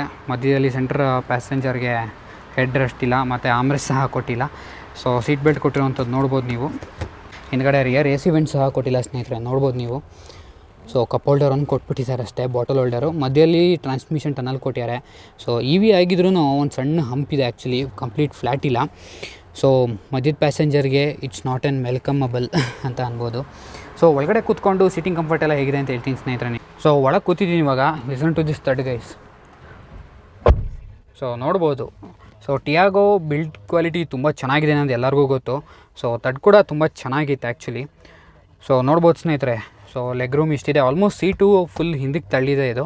ಸೊ ಇಷ್ಟು ತಳ್ಳಿದಾಗ ಶಾರ್ಟ್ ಪೀಪಲ್ ಇರೋರಿಗೆ ಇಷ್ಟು ನೀ ಸ್ಪೇಸ್ ಇಷ್ಟಿರುತ್ತೆ ನಿಮಗೆ. ಸೊ ಲೆಗ್ ಸ್ಪೇಸ್ ಕೂಡ ಡೀಸೆಂಟ್ ಇದೆ. ಅಂಡರ್ ಥೈ ಸಪೋರ್ಟ್ ಕೂಡ ಶಾರ್ಟ್ ಪೀಪಲ್ ಇರೋರಿಗೆ ಚೆನ್ನಾಗಿದೆ. ಹೆಡ್ ರೂಮ್ ನೋಡ್ಬೋದು ಸ್ನೇಹಿತರೆ. ಸೊ ಹೆಡ್ ರೂಮ್ ಇಷ್ಟಿದೆ. ಸೊ 6 feet ಟಾಲ್ ಇರೋರಿಗೆ ಸೊ ಹೆಡ್ ಟಚ್ ಆಗುತ್ತೆ. So that's for sure. So ನೋಡ್ಬೋದು ಇಲ್ಲಿ ಹ್ಯಾಂಡಲ್ ಕೊಟ್ಟಿದ್ದಾರೆ. ಸೊ ಆ ಕಡೆ ಸಹ ಹ್ಯಾಂಡಲ್ ಕೊಟ್ಟಿದ್ದಾರೆ. ಸೊ ಕೋಟ್ ಹುಕ್ ಥರದ್ದೇನು ಕೊಟ್ಟಿಲ್ಲ ಇಲ್ಲಿ. ಸೊ ಮಧ್ಯದೊಂದು ಕ್ಯಾಬಿನ್ ಲ್ಯಾಂಪ್ ಕೊಟ್ಟಿದ್ದಾರೆ, ನೋಡ್ಬೋದು. So that's a white light. So ಇಲ್ಲಿ ಮ್ಯಾಗ್ಝಿನ್ ಹೋಲ್ಡರ್ ಏನೂ ಕೊಟ್ಟಿಲ್ಲ. ಇವನ್ ಈ ಸೈಡ್ ಸಹ ಮ್ಯಾಗ್ಝಿನ್ ಹೋಲ್ಡರ್ ಏನೂ ಕೊಟ್ಟಿಲ್ಲ. ಬಟ್ ಹೌದೋ ಅನ್ನಷ್ಟು ಮಾತ್ರ ಸ್ವಲ್ಪ ಸ್ಕೂಪ್ಡ್ ಔಟ್ ಮಾಡ್ದಂಗಿದೆ, ಸ್ವಲ್ಪ ನೀರುಮ್ ಸಿಗಲಿ ಅಂತ ಅಂದ್ಬಿಟ್ಟು. ಸೊ ಇದು ಡ್ಯಾಶ್ ಬೋರ್ಡ್ನ ಲುಕ್ ಸ್ನೇಹಿತರೆ. So normal ICE powered car ಟಿಯಾಗೋಲಿ ಏನೊಂದು ಡ್ಯಾಶ್ ಬೋರ್ಡ್ ಲೇಔಟ್ ಬರುತ್ತೆ, ಸೇಮ್ ಅದೇ ಥರದ್ದು ಡ್ಯಾಶ್ ಬೋರ್ಡು. ಸೊ ಒಂದು ಈ ಹ್ಯಾಚ್ ಬ್ಯಾಕ್ ಸೆಗ್ಮೆಂಟ್ಗೆ ಸೊ ಇಟ್ ಲುಕ್ಸ್ ನೀಟ್ ಅಂತಲೇ ಹೇಳ್ಬೋದು ಸ್ನೇಹಿತರೆ. ವೆಲ್ ಲೇಡ್ ಔಟ್ ಅಂತಲೇ ಅನ್ಬೋದು ಡ್ಯಾಶ್ಬೋರ್ಡು. ಸೊ ತುಂಬ ಚೆನ್ನಾಗಿದೆ ಅಂತಲೇ ಹೇಳ್ಬೋದು. ಸೊ ಬನ್ನಿ ನೆಕ್ಸ್ಟು ಮುಂದ್ಗಡೆ ಹೋಗಿ ನೋಡೋಣ. ಬೇರೆ ಕಾರಲ್ಲಿ ಈ ಝೋನಲ್ಲಿ ಇಂಜಿನ್ ನೋಡ್ತೀರಾ, ಬಟ್ ಈ ಟಿಯಾಗೋ ಈ ವಿಲಿ 3 phase permanent magnet synchronous motor ನೋಡ್ತಿದ್ದೀರಾ. So this the motor of the car ಸ್ನೇಹಿತರೆ. ಆರೆಂಜ್ ಕೇಬಲ್ಸ್ ಎಲ್ಲ ಕೊಟ್ಟಿರೋದು ಹೈ ವೋಲ್ಟೇಜ್ನ ಇಂಡಿಕೇಟ್ ಮಾಡೋಕ್ಕೆ. ಬಾನೆಟಲ್ಲಿ ಇನ್ಸುಲೇಷನ್ ಸಹ ಕೊಟ್ಟಿಲ್ಲ ಸ್ನೇಹಿತರೆ, ಬಿಕಾಸ್ ಇದು ಸೌಂಡ್ಲೆಸ್ ಸಿಸ್ಯಾ. ಸೊ ಈಗ ಸಿಗ್ನಲಲ್ಲಿ ಕಚ್ಕೊಂಡಿರೋದ್ರಿಂದ ಬ್ಯಾಟ್ರಿ ಪ್ಯಾಕ್ ಮತ್ತು ಈ ಕಾರಿನ ಪವರ್ ಬಗ್ಗೆ ಮಾತಾಡಬೇಡ, ಅದು ಮಾತಾಡಿರಲಿಲ್ಲ ನಾನು. ಸೊ ಈ ಕಾರಲ್ಲಿ 2 ಬ್ಯಾಟ್ರಿ ಪ್ಯಾಕ್ ಬರುತ್ತೆ ಅಂತ ಹೇಳಿದ್ದೆ. ಸೊ 24 kW ಬಂದು ನಿಮಗೆ 74 PS ಪವರ್ ಮತ್ತು 114 Nm ಅಷ್ಟು ಟಾರ್ಕ್ನ ಪ್ರೊಡ್ಯೂಸ್ ಮಾಡೋಂಥ ಬ್ಯಾಟ್ರಿ ಪ್ಯಾಕ್ ಅದು. 19.2 kW ಬಂದು ನಿಮಗೆ 61 PS ಮತ್ತು 110 Nm ಅಷ್ಟು ಟಾರ್ಕ್ನ ಪ್ರೊಡ್ಯೂಸ್ ಮಾಡುವಂಥ ಬ್ಯಾಟ್ರಿ ಪ್ಯಾಕ್ ಅದು. ಸೊ ಎರಡಕ್ಕೂ ಟಾಪ್ ಸ್ಪೀಡ್ ಬಂದು ನಾನು ಅವಾಗಲೇ ಹೇಳ್ದಂಗೆ 120 km/h ಲಿಮಿಟ್ ಮಾಡಿಬಿಟ್ಟಿದ್ದಾರೆ. ಅದ್ರ ಜೊತೆಗೆ ನಿಮಗೆ 0 to 100 ಕ್ಲೇಮ್ಡ್ ಆಲ್ಮೋಸ್ಟ್ 14.72 ಸೆಕೆಂಡ್ಸ್ ಇದೆ ಸ್ನೇಹಿತರೆ. ಬ್ಯಾಟ್ರಿ ಮತ್ತು ಮೋಟರ್ಗೆ 8 years ಅಥವಾ 160 km ವಾರಂಟಿ ಇದೆ. So which ever is earlier ಅದು ಕನ್ಸಿಡರ್ ಆಗುತ್ತೆ. ಸೊ ಈ ಕಾರಲ್ಲಿ ಬರುವಂತಹ ಬ್ಯಾಟ್ರಿದು ವಾರಂಟಿ ತಿಳ್ಕೊಂಡ್ರಿ. ಬಟ್ ಯಾವ ಟೈಪ್ ಬ್ಯಾಟ್ರಿ ಪ್ಯಾಕ್ ಇದು ಅಂದರೆ ಲಿಥಿಯಂ ಅಯನ್ ಬ್ಯಾಟ್ರಿ ಇದು, which is IP67 rated water proof ಮತ್ತು ಡಸ್ಟ್ ಪ್ರೂಫು. ಇದರಲ್ಲಿ ಯೂಸ್ ಮಾಡಿರೋವಂಥದ್ದು LFP ಟೆಕ್ನಾಲಜಿ. LFP ಅಂತಂದರೆ ಲಿಥಿಯಂ ಅಯನ್ ಫಾಸ್ಫೇಟ್ ಅಂತ. LFP ನಮ್ಮ ಇಂಡಿಯನ್ ಕಂಡೀಷನ್ಸ್ಗೆ ಪರ್ಫೆಕ್ಟ್ ಇರುತ್ತೆ, ಬಿಕಾಸ್ ನಮ್ಮ ಇಂಡಿಯನ್ ವೆದರ್ ಕಂಡೀಷನ್ಸ್ಗೆ ಸೆಟ್ ಆಗುತ್ತೆ ಇದು, ಮತ್ತು ತುಂಬ ಹೀಟ್ ಸಹ ಆಗಲ್ಲ. ಇಂಪಾರ್ಟೆಂಟ್ಲಿ 2000 ಇಂದ 3000 ಟೈಮ್ಸು ಚಾರ್ಜಿಂಗ್ ಮಾಡೋವಂಥ ಸಾಮರ್ಥ್ಯ ಇದೆ LFPಲಿ. ಇನ್ನು ಈ ಕಾರ್ದು ಇಂಟೀರಿಯರ್ಸ್ ನೋಡೋಣ ಸ್ನೇಹಿತರೆ. ಸೊ ನೋಡ್ಬೋದು, ಆ್ಯಕ್ಚುಲಿ ನಿಮಗೆ ಕೀ ತೋರಿಸಿಲ್ಲ ಅಲ್ವಾ. ಸೊ ಕೀ ನೋಡಿ ಸ್ನೇಹಿತರೆ, ಬೇರೆ ಟಾಟಾ ಕಾರ್ಸಲ್ಲಿ ಏನು ಬರುತ್ತೆ ಅದೇ ಥರದ ಸೇಮ್ ಕೀನೇ. ಹಿಂದ್ಗಡೆ ಟಾಟಾ ಲೋಗೋ ಇದೆ, ಮುಂದ್ಗಡೆ lock, unlock, follow me home lamp ಮತ್ತು ಬೂಟ್ ಓಪನ್ ಮಾಡೋಕೆ ಕೊಟ್ಟಿರುವಂಥದ್ದು. So this is it. ಕೀಯಲ್ಲಿ ಇನ್ನರ್ ಕ್ರೋಮ್ ಡೋರ್ ಹ್ಯಾಂಡಲ್ ಕೊಟ್ಟಿರೋಂಥದ್ದು ನೋಡ್ಬೋದು ನೀವು. ಸೊ ಡ್ರೈವರ್ ವಿಂಡೋಗೆ ಒನ್ ಟಚ್ ಡೌನ್ ಫಂಕ್ಷನ್ ಮಾತ್ರ ಇದೆ ಸ್ನೇಹಿತರೆ. ಸೊ ನೋಡ್ಬೋದು, ಒನ್ ಟಚ್ ಡೌನ್ ಫಂಕ್ಷನ್ನು. ಸೊ ಒನ್ ಟಚ್ ಅಪ್ ಕೊಟ್ಟಿಲ್ಲ. ಇದು ಬಂದು ಮಿರರ್ ಕಂಟ್ರೋಲ್ಸು. ಸೊ ಮಿರರಿಗೆ ಆಟೋ ಫೋಲ್ಡ್ ಫಂಕ್ಷನ್ ಸಹ ಇದೆ, ನಾನು ಅವಾಗಲೇ ಹೇಳ್ದಂಗೆ. ಸೊ ಇದು ಬಂದು ಸ್ಪೀಕರ್ ಪ್ಲೇಸ್ಮೆಂಟು. ಎ ಪಿಲ್ಲರಲ್ಲಿ ನಿಮಗೆ ಟ್ವಿಟರ್ ಪ್ಲೇಸ್ಮೆಂಟ್ ಕೊಟ್ಟಿದ್ದಾರೆ ಸ್ನೇಹಿತರೆ. ಇವನ್ ಆ ಸೈಡ್ ಸಹ ನೋಡ್ಬೋದು ನೀವು. So Twitter placement. So top end ಆಗಿರೋದ್ರಿಂದ ನಿಮಗೆ ಲೆದರ್ ಆ್ಯಪಿಡ್ ಸ್ಟೇರಿಂಗ್ ವೀಲ್ ಬರುತ್ತೆ ಸ್ನೇಹಿತರೆ. ಸೊ ಇದು ಬಂದು ಕ್ರೂಸ್ ಕಂಟ್ರೋಲ್ಗೆ ಕೊಟ್ಟಿರೋಂಥದ್ದು. ಇದು ಬಂದು ವಾಲ್ಯೂಮ್ ಬಟನ್ಸು ಮತ್ತು ಕಾಲ್ ಪಿಕಪ್ಪು ಮತ್ತು ಡಿಕ್ಲೈನ್ಗೆ ಸಹ ಕೊಟ್ಟಿದ್ದಾರೆ. ಸ್ಟೇರಿಂಗ್ ಬಂದು ನಿಮಗೆ ಟಿಲ್ಟ್ ಫಂಕ್ಷನ್ ಮಾತ್ರ ಇದೆ, ಟೆಲಿಸ್ಕೋಪಿಕ್ ಕೊಟ್ಟಿಲ್ಲ. ಇವನ್ ಡಿಕಟ್ ಸ್ಟೇರಿಂಗ್ ಕೊಟ್ಟಿರೋಂಥದ್ದು ನೋಡ್ಬೋದು ನೀವು. ಕಾರಿನ ಸ್ಟೇರಿಂಗ್ ಫೀಡ್ಬ್ಯಾಕ್ ನೋಡೋದಾದರೆ ಸ್ನೇಹಿತರೆ, ನಾನು ಅವಾಗಲೇ ಹೇಳ್ದಂಗೆ ಲೋಯರ್ ಸ್ಪೀಡ್ಸಲ್ಲಿ ಸ್ಟೇರಿಂಗು ಸಿಟಿಲಿ ಯೂಸ್ಗೆಲ್ಲ ತುಂಬ ಹೆಲ್ಪ್ಫುಲ್ ಆಗಿದೆ, ಬಿಕಾಸ್ ಲೋಯರ್ ಸ್ಪೀಡ್ಸಲ್ಲಿ ಸ್ಟೇರಿಂಗ್ ತುಂಬ ಲೈಟಾಗಿರುತ್ತೆ.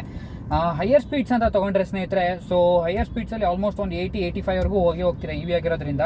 ಸೊ 80-85ಯಲ್ಲೂ ಕೂಡ ತುಂಬ ಚೆನ್ನಾಗಿ ಕಮ್ಯುನಿಕೇಟಿವ್ ಆಗಿರುತ್ತೆ ಬೇಸಿಕ್ಲಿ. ಸೊ ಬಿಕಾಸ್ ನಾನು ಹಳೆ ಟಿಗೋರಲ್ಲೂ ಡ್ರೈವ್ ಮಾಡಿದಾಗ ಸೊ ತುಂಬ ಕಮ್ಯುನಿಕೇಟಿವ್ ಆಗಿದೆ ಅಂತ ಅನಿಸಿತ್ತು ನನಗೆ. Steering feedback wise it's quite decent ಅಂತ ಹೇಳ್ಬೋದು. ಲೇನ್ ಚೇಂಜಿಂಗ್ ಎಲ್ಲ ಸೊ ಆಲ್ಮೋಸ್ಟ್ ಆ್ಯಕ್ಯುರೇಟಾಗೇ ಇರುತ್ತೆ. ಸೊ ಇದು ಬಂದು ಇಂಡಿಕೇಟರ್ ಮತ್ತು ಹೆಡ್ಲೈಟ್ ಲೆವೆಲಾರು, ಇದಕ್ಕೆ ಆಟೋ ಫಂಕ್ಷನ್ ಇದೆ. ಮತ್ತು ಇದು ಬಂದು ವೈಪರ್ ಲಿವರು, ಇದಕ್ಕೂ ಸಹ ಆಟೋ ಫಂಕ್ಷನ್ ಇದೆ. ಸೊ ನೋಡ್ಬೋದು ಸ್ನೇಹಿತರೆ, ಇಲ್ಲೂ ಇ ವಿ ಕಾರ್ ಆಗಿರೋದ್ರಿಂದ ಒಂದು ಬ್ಲೂ ಆ್ಯಕ್ಸೆಂಟ್ಸ್ ಎಲ್ಲ ಕೊಟ್ಟಿರೋವಂಥದ್ದು AC ವೆಂಟ್ ಸುತ್ತ. ಸೊ ಡೆಡ್ ಪೆಡಲ್ ಸಹ ಪ್ರಾಪರ್ ಕೊಟ್ಟಿದ್ದಾರೆ ಸ್ನೇಹಿತರೆ, ನೋಡ್ಬೋದು. ಬಟ್ ಸ್ವಲ್ಪ ಸಣ್ಣ ಇದೆ. ಸೊ ಸ್ಪೋರ್ಟ್ ಮೋಡ್ಗೆ ಹಾಕ್ಕೊಂಡು ನಿಮಗೆ ಯಾರಿಗೂ ಏನೋ ದೇವರೇ. ಸೊ ಸ್ಪೋರ್ಟ್ ಮೋಡ್ಗೆ ಹಾಕ್ಕೊಂಡು ಸಹ ನಿಮಗೆ ಸಿಟಿಲಿ ಒಂದು ಇನಿಷಿಯಲ್ ಪಿಕಪ್ ಬೇಕು ಅಂತಂದರೆ ಸೊ ಪೆಡಲ್ ಮಾಡಿದ ತಕ್ಷಣವೇ ಕಾರ್ ಆ್ಯಕ್ಚುಲಿ ರೆಸ್ಪಾಂಡ್ ಮಾಡುತ್ತೆ. ಬಟ್ ಏನು ಅಂತಂದರೆ ನಿಮಗೆ ಇಮಿಡಿಯೇಟ್ ರೆಸ್ಪಾಂಡ್ ಕೊಡೋಲ್ಲ. ಅದು ಒಂದು 0.5 ಅಥವಾ 1 seconds ಅಷ್ಟು ನಿಮಗೆ ಡಿಲೇ ಕೊಡುತ್ತೆ. So that's a good thing. Basically city car ಮಾಡಿರೋದ್ರಿಂದ ಸಿಟಿಲಿದ್ದು ನೀವು ಆ ಥರ ಇಮಿಡಿಯೇಟಾಗಿ ಪೆಡಲ್ ಕೊಟ್ಟ ತಕ್ಷಣ ಅದು ಟಕ್ ಅಂತ ನುಗ್ತು ಅಂತಂದರೆ ಸೊ ಮುಂದ್ಗಡೆ ಇರೋರ್ಗಾಗಿರ್ಬೋದು ಅಥವಾ ನಿಮ್ಮ ಸುತ್ತಮುತ್ತ ಇರ್ಬೋದು ಯಾರಿಗೋ ಒಂದು ಕಡೆ ಟಚ್ ಮಾಡೋವಂತಹ ಒಂದು ಚಾನ್ಸಸ್ ಇರುತ್ತೆ. ಸೊ ಸ್ವಲ್ಪ ಡಿಲೇ ಇರೋವಂಥದ್ದು. So that's a good thing ಅಂತ ಹೇಳ್ತೀನಿ ನಾನು. ಇದು ಬಂದು ಬಾನೆಟ್ ಓಪನ್ ಮಾಡೋಕ್ಕೆ ಕೊಟ್ಟಿರೋವಂತಹ ಲಿವರು. ಕೆಳಗಡೆ ಒಂದು ಸಣ್ಣ ಸ್ಟೋರೇಜ್ ಸ್ಪೇಸ್ ಸಹ ಇದೆ. ಸೊ ನಿಮಗೆ ಐಸ್ ಪವರ್ಡ್ ಕಾರಲ್ಲಿ ಇಲ್ಲಿ ಕೀ ಹೋಲ್ ಬರುತ್ತೆ, ನೋಡ್ಬೋದು ಅದನ್ನ ನೀವು. ಸೊ ಈ ಕಾರಲ್ಲಿ 8 way ಅಡ್ಜಸ್ಟಬಲ್ ಸೀಟ್ಸ್ ಬರುತ್ತೆ ಸ್ನೇಹಿತರೆ, ನೋಡ್ಬೋದು. ಇದು ಬಂದು ರಿಕ್ಲೈನು, ಹೈಟು, ಫ್ರಂಟು ಬ್ಯಾಕ್ ಮೂವ್ ಮಾಡೋಕ್ಕೆ ಮತ್ತು ಹೆಡ್ ರೆಸ್ಟ್ ಅಡ್ಜಸ್ಟ್ಮೆಂಟು. ಅದು ಬಂದು 6 way ಬರುತ್ತೆ ನಿಮಗೆ. ಸೊ ನೆಕ್ಸ್ಟು ಒಳಗಡೆ ಕೂತ್ಕೊಂಡು ಏನೇನು ಬರುತ್ತೆ ಅಂತ ನೋಡೋಣ ಸ್ನೇಹಿತರೆ. ಸೊ ಯಾವುದೇ ಕಾರ್ ತೊಗೊಂಡ್ರು ಎಲ್ಲರೂ ಫಸ್ಟ್ ಕ್ವಶನ್ ಕೇಳೋದು ಕಿತ್ನಾ ದೇತಿ ಹೇ ಅಂತ. ಸೊ ಇವಿಗೂ ಅದೇ ಸ್ನೇಹಿತರೆ. ಸೊ ಎಷ್ಟು ರೇಂಜ್ ಕೊಡುತ್ತೆ ಅಂತ ಅನ್ನೋದು. ಮೀಡಿಯಮ್ ರೇಂಜ್ಗೆ ನಿಮಗೆ 250 km ಕ್ಲೇಮ್ ಕೊಟ್ಟಿದ್ದಾರೆ. ಸೊ ನಾನಿವತ್ತು ಡ್ರೈವ್ ಮಾಡ್ತಾ ಇರೋವಂಥದ್ದು ಲಾಂಗ್ ರೇಂಜ್ ಸ್ನೇಹಿತರೆ, ಅಂದರೆ 24 kW. ಸೊ 24 kW ಕ್ಲೇಮ್ಡ್ ಒಂದು 315 km. ಸೊ ಐಡಿಯಲಿ ನಿಮಗೆ 200 ಇಂದ 210 km ಬರುತ್ತೆ ಸ್ನೇಹಿತರೆ. ಸೊ ರನ್ನಿಂಗ್ ಕಾಸ್ಟ್ ಚೆಕ್ ಮಾಡೋದಾದರೆ ನಿಮಗೆ ಟಾಟಾನವರು ಕ್ಲೇಮ್ ಮಾಡಿರೋವಂಥದ್ದು 13.1 0.13 ಕಿಲೋಮೀಟರ್ಸ್ ಪರ್ ಕಿಲೋವಾಟ್ ಅಂತ ಹೇಳ್ತಾ ಇದ್ದಾರೆ. ಬಟ್ ಐಡಿಯಲಿ 200 ಕಿಲೋಮೀಟರ್ ಅಷ್ಟೇ ಬರೋದ್ರಿಂದ ಸೊ ಬೇಸಿಕ್ಲಿ 8.33 ಕಿಲೋಮೀಟರ್ಸ್ ಅಥವಾ 8.4 ಕಿಲೋಮೀಟರ್ಸ್ ಅಂತ ತೊಗೋಬೋದು ಸ್ನೇಹಿತರೆ ನೀವು ಐಡಿಯಲಿ. ಹಾಗಿದ್ದಾಗ ನಿಮಗೆ ಟೋಟಲಾಗೆ ಸುಮಾರು ಒಂದು 25 ಕಿಲೋವಾಟ್ ಅಷ್ಟು ಬೇಕಾಗತ್ತೆ ಸ್ನೇಹಿತರೆ ಈ ಕಾರ್ನ 0 to 100 ಫುಲ್ಲಿ ಚಾರ್ಜ್ ಮಾಡೋಕ್ಕೆ.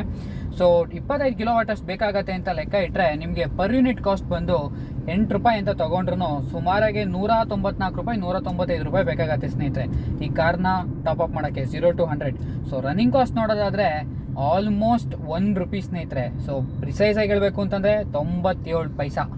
ಸೊ ಆಲ್ಮೋಸ್ಟ್ ₹1 ಅಂತಂದರೆ ಇಟ್ಸ್ ಟೂ ಗುಡ್ ಅಂತಲೇ ಹೇಳ್ಬೋದು ಸ್ನೇಹಿತರೆ EV ಕಾರ್ಗೆ. ಸೊ ಮೇಂಟೆನೆನ್ಸ್ ಕೂಡ ತುಂಬ ಚೆನ್ನಾಗಿರುತ್ತೆ. ಸೊ ಅಂದರೆ ಬೇಸಿಕ್ಲಿ ನಿಮಗೆ ಇಂಜಿನ್ ಇಲ್ಲದೇ ಇರೋದ್ರಿಂದ ಆಯಿಲ್ ಫಿಲ್ಟರ್ ಆಗಿರ್ಬೋದು, ಟ್ರಾನ್ಸ್ಮಿಷನ್ ಆಯಿಲ್ ಆಗಿರ್ಬೋದು, ಆ ಥರದ್ದು ಏನೂ ಇರಲ್ಲ ನಿಮಗೆ. ನೆಕ್ಸ್ಟು ಡೈರೆಕ್ಟಾಗಿ ಈ ಕಾರ್ದು ಇನ್ಸ್ಟ್ರೂಮೆಂಟ್ ಕ್ಲಸ್ಟರ್ ನೋಡೋಣ ಸ್ನೇಹಿತರೆ. ಸೊ ಇನ್ಸ್ಟ್ರೂಮೆಂಟ್ ಕ್ಲಸ್ಟರ್ ಬ್ರೌಸ್ ಮಾಡೋಕ್ಕೆ ಇಲ್ಲಿ ಕಡ್ಡಿಗಳನ್ನ ಕೊಟ್ಟಿದ್ದಾರೆ. ಸೊ ಅವೆರಡು ಕಡ್ಡಿಲೇ ಟಾಗಲ್ ಮಾಡಬೇಕು. ಸೊ ಈ ಕಡ್ಡಿನ ಟಾಗಲ್ ಮಾಡ್ತಾ ಹೋದರೆ TPMS ಮತ್ತು ಟೈಮು ಕ್ಲಾಕ್ನೆಲ್ಲ ಸೆಟ್ ಮಾಡೋಕ್ಕೆ ಕೊಟ್ಟಿರುವಂತಹ ಬಟನ್ ಇದು. ಸೊ ಇಲ್ಲಿ ಬ್ರೌಸ್ ಮಾಡ್ತಾ ಹೋದರೆ ಈ ಕಡ್ಡಿಲಿ ಕೊಟ್ಟಿರೋವಂಥದ್ದಕ್ಕೆ ಸೊ ನೋಡ್ಬೋದು ಇವಾಗ ಟೈಮ್ ಸೆಟ್ ಮಾಡ್ಬೋದು ನೀವು. ಸೊ ಓಡೋಗೆ ತೋರಿಸ್ತಾ ಇದೆ, ಅದು ಬಿಟ್ಟರೆ ಟೆಂಪ್ರೇಚರ್ ತೋರಿಸ್ತಾ ಇದೆ, ಮತ್ತು ಸರ್ವಿಸ್ ಡೇಸ್ ಇಂಟರ್ವೆಲ್ದು, ಮತ್ತು ಟ್ರಿಪ್ಪೇ ತೋರಿಸ್ತಾ ಇದೆ, ಮತ್ತು ಟ್ರಿಪ್ ಬಿ ತೋರಿಸ್ತಾ ಇದೆ. ಅದ್ರ ಜೊತೆಗೆ ನೋಡ್ಬೋದು ಸ್ನೇಹಿತರೆ ಇಲ್ಲಿ AEC ಅಂತ ಕೊಟ್ಟಿದ್ದಾರೆ. ಬೇಸಿಕ್ಲಿ AEC ಅಂತಂದರೆ ಆ್ಯಾವ್ರೇಜ್ ಎನರ್ಜಿ ಕನ್ಸಂಪ್ಷನ್ ಅಂತ ಅನ್ನೋದು. ಸದ್ಯಕ್ಕೆ ಅದು ನೋಡ್ಬೋದು 179 Wh/km ಅಂತ ತೋರಿಸ್ತಾ ಇದೆ. ಸೊ ಬೇಸಿಕ್ಲಿ ನೀವು ಕಾರ್ ಎಷ್ಟು ಚೆನ್ನಾಗಿ ಓಡಿಸಿದಿರೋ ಸೊ ಅದ್ರ ಮೇಲೆ ಈ ವ್ಯಾಲ್ಯೂ ಡಿಪೆಂಡ್ ಆಗಿರುತ್ತೆ ಸ್ನೇಹಿತರೆ. ಇಫ್ ಇಟ್ ಈಸ್ ಲೈಕ್ ಒಂದು ಸುಮಾರು 120 ಅಷ್ಟು ಇತ್ತು ಅಂತಂದರೆ ಸೊ ನೀವು ಆಲ್ಮೋಸ್ಟ್ ಸ್ವಲ್ಪ ತುಂಬ ಎಕ್ಸಲರೇಟ್ ಮಾಡಿ ತುಂಬ ಹಾರ್ಸ್ ಡ್ರೈವಿಂಗ್ ಇದೆ ಅಂತ. ಸೊ ಆಲ್ಮೋಸ್ಟ್ ಇದು 179 ತೋರಿಸ್ತಾ ಇದೆ. ಸೊ ಬೇಸಿಕ್ಲಿ ಒಂದು ಎಕಾನಮಿಲಿ ಈ ಕಾರ್ ಓಡಿಸಿರೋವಂಥದ್ದು. ಸೊ ಹಾಗಾಗಿನೇ ಇಷ್ಟು ವ್ಯಾಲ್ಯೂ ತೋರಿಸ್ತಾ ಇರೋದು ಇವಾಗ ಸದ್ಯಕ್ಕೆ. ಸೊ ಇವನ್ ನೋಡ್ಬೋದು ಇವಾಗ ಟ್ರಿಪ್ಪಿಗೆ ತೋರಿಸ್ತಾ ಇರೋವಂಥದ್ದು. ಟ್ರಿಪ್ಪಿಗೆ ಚೇಂಜ್ ಮಾಡಿದ್ರೆ ನೋಡ್ಬೋದು ಅದು ಆ್ಯಕ್ಚುಲಿ ಚೇಂಜ್ ಆಗುತ್ತೆ ನೋಡ್ಬೋದು. ಸೊ ನೋಡ್ಬೋದು ಸ್ನೇಹಿತರೆ ಟ್ರಿಪ್ಪೇಗೆ ಚೇಂಜ್ ಆಯಿತು 173 ಬಂತು ನೋಡ್ಬೋದು ನೀವು. ಸೊ ಒಂದೊಂದು ಟ್ರಿಪ್ಗೆ ಒಂದೊಂದು ಥರ ಇದೆ ಅದು ಆ್ಯಕ್ಚುಲಿ. ಸೊ ಮೇಲ್ಗಡೆ ಬ್ಯಾಟ್ರಿ ಲೆವೆಲ್ ತೋರಿಸ್ತಾ ಇದೆ, ಸದ್ಯಕ್ಕೆ 80% ಇದೆ. 80%ಗೆ 141 ಕಿಲೋಮೀಟ್ರ್ ತೋರಿಸ್ತಾ ಇದೆ. ಸೊ ಇದು ಬಂದು ಗೇರ್ ಪೊಸಿಷನ್ ಇಂಡಿಕೇಟರು, ಮಧ್ಯದಲ್ಲಿ ಸ್ಪೀಡೋಮೀಟ್ರ್ ಕೊಟ್ಟಿದ್ದಾರೆ. ಸೊ ಇಲ್ಲಿ ಬಂದು ಡ್ರೈವ್ ಮತ್ತು ರೀಜನ್ ಅಂತ ಕೊಟ್ಟಿದ್ದಾರೆ. ಸೊ ಬೇಸಿಕ್ಲಿ ಡ್ರೈವ್ ಮಾಡ್ಬೇಕಾದ್ರೆ ಇದು ತೋರಿಸುತ್ತೆ, ರೀಜನ್ ಮಾಡ್ಬೇಕಾದ್ರೆ ಇದು ಇಂಡಿಕೇಟ್ ಮಾಡುತ್ತೆ. ಸೊ ಮೇಲ್ಗಡೆ ಇದು ಬಂದು ರೀಜನ್ ಮೀಟರ್ ಸ್ನೇಹಿತರೆ. ಸೊ ಬೇಸಿಕ್ಲಿ ಇವಾಗ 1ನಲ್ಲಿದೆ ನಿಮಗೆ, ಅದ್ರ ಬಗ್ಗೆ ಆಮೇಲೆ ಮಾತಾಡ್ತೀನಿ. ಸೊ ಇದು ಬಂದು ಬ್ಯಾಟ್ರಿ ಲೆವೆಲ್ ಇಂಡಿಕೇಟರ್ ಸ್ನೇಹಿತರೆ. ಸೊ ನೋಡ್ಬೋದು 80% ಆಗಿರೋದ್ರಿಂದ ಆಲ್ಮೋಸ್ಟ್ ಫುಲ್ ತೋರಿಸ್ತಾ ಇದೆ ಇವಾಗ.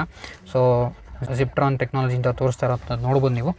ಮಧ್ಯಕ್ಕೆ ಬಂದರೆ ನೋಡ್ಬೋದು AC ವೆಂಟ್ ಕೊಟ್ಟಿದ್ದಾರೆ, ಮತ್ತು ಒಂದು ಹಜಾರ್ಡ್ ಸ್ವಿಚ್ ಕೊಟ್ಟಿದ್ದಾರೆ, ಮತ್ತು 7 ಇಂಚ್ ಇನ್ಫೋಟೈನ್ಮೆಂಟ್ ಸ್ಕ್ರೀನ್ ಬರುತ್ತೆ ಈ ಕಾರಲ್ಲಿ. ಇದಕ್ಕೆ apple CarPlay, Android auto, Bluetooth connectivity ಎಲ್ಲ ಬರುತ್ತೆ. ಈ ಟಿಯಾಗೋ EVದು ಆಡಿಯೋ ಸಿಸ್ಟಮ್ ಹೇಗಿದೆ ಅಂತ ನೋಡೋಣ ಸ್ನೇಹಿತರೆ. ಸೊ ನಮ್ಮೆಲ್ಲರಿಗೂ ಗೊತ್ತು ಟಾಟಾ ಕಾರ್ಗಳದ್ದು audio system one of the best audio system ಅಂತ ಅನ್ನೋದು. ಈ ಕಾರಲ್ಲಿ 4 ಸ್ಪೀಕರು, 2 ಟ್ವೀಟರ್ ಬರುತ್ತೆ. ಸೊ ಆಡಿಯೋ ಸಿಸ್ಟಮ್ ಹೇಗಿದೆ ಅಂತ ಅನ್ನೋದನ್ನ ಕೇಳೋಣ ಸ್ನೇಹಿತರೆ.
ಸೊ ಕೇಳಿಸ್ಕೊಂಡ್ರ ಸ್ನೇಹಿತರೆ ಹೇಗಿತ್ತು ಅಂತ ಅನ್ನೋದನ್ನ ಆಡಿಯೋ ಸಿಸ್ಟಮು. ಸೊ ಹೇಗಿತ್ತು ಅಂತ ಅನ್ನೋದನ್ನ ಕಮೆಂಟ್ ಸೆಕ್ಷನಲ್ಲಿ ನೀವು ತಿಳಿಸಿ ಸ್ನೇಹಿತರೆ.